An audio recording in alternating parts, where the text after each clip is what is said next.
to our first edition of On Deck for July 9th, 2020. Let's get started.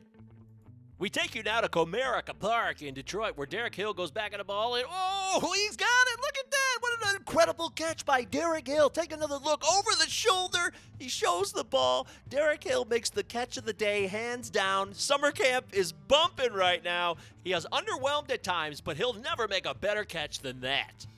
You were saying something about great catches. Well, how about Pittsburgh Pirates manager Derek Shelton shagging fly balls in the outfield and looking good doing it? Unfortunately, he probably was bummed out later when he found out that pitcher Hector Noesi will be opting out due to COVID in 2020. Angels hurler Julio Teheran was put on the IL on Monday, and Wednesday it was revealed that he was awaiting the results of a COVID test, but hopes to rejoin the team this weekend.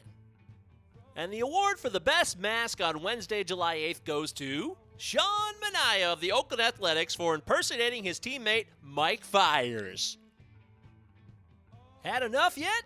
No, I'm just getting warmed up. Then watch the top two prospects in the Astro system go head-to-head. Forrest Whitley and Kyle Tucker. Strike three! Alex Bregman also sat out awaiting the results of a COVID test. Dynasty players rejoice. Austin Martin, the 5th overall pick of the Toronto Blue Jays, has signed his deal. The star out of Vanderbilt got over $7 million, which was above slot value of $6 million. The Orioles finally did it. The Birds added Ryan Mountcastle to their 60-man roster. Originally, Baltimore had one of the smallest 60-man rosters with just 44 players initially added. Congratulations, Ryan. Meanwhile, Ryan's Bird buddies were playing an intra-squad game at beautiful Camden Yards. Here's DJ Stewart calling off the shortstop to make an easy grab in left field.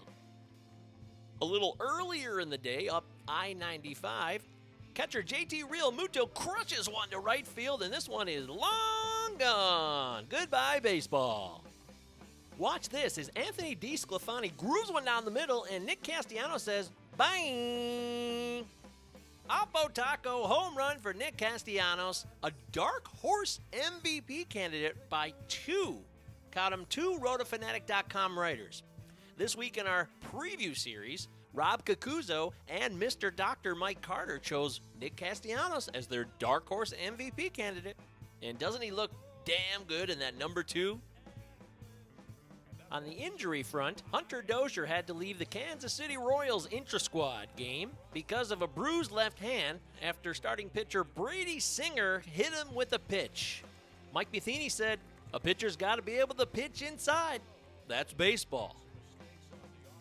Cubs first baseman Anthony Rizzo sat out of summer camp activities for Tuesday and Wednesday due to what manager David Ross described as lower back tightness.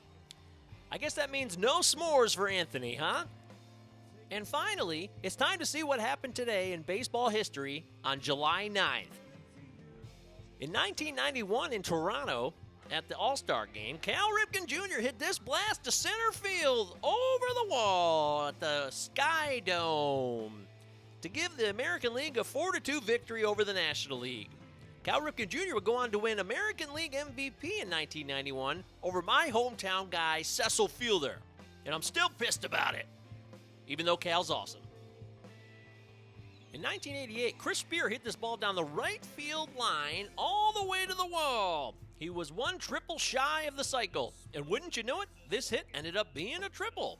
The Giants would go on to pound the Cardinals 21-2, which at the time was a San Francisco record. And lastly, Larry Dierker of the Houston Astros no-hits the Montreal Expos 6-0 to even his season record at 8-8 and throw a no-hitter at the Houston Astrodome, the 8th wonder of the world. Well, that's going to do it for On Deck for July 9th.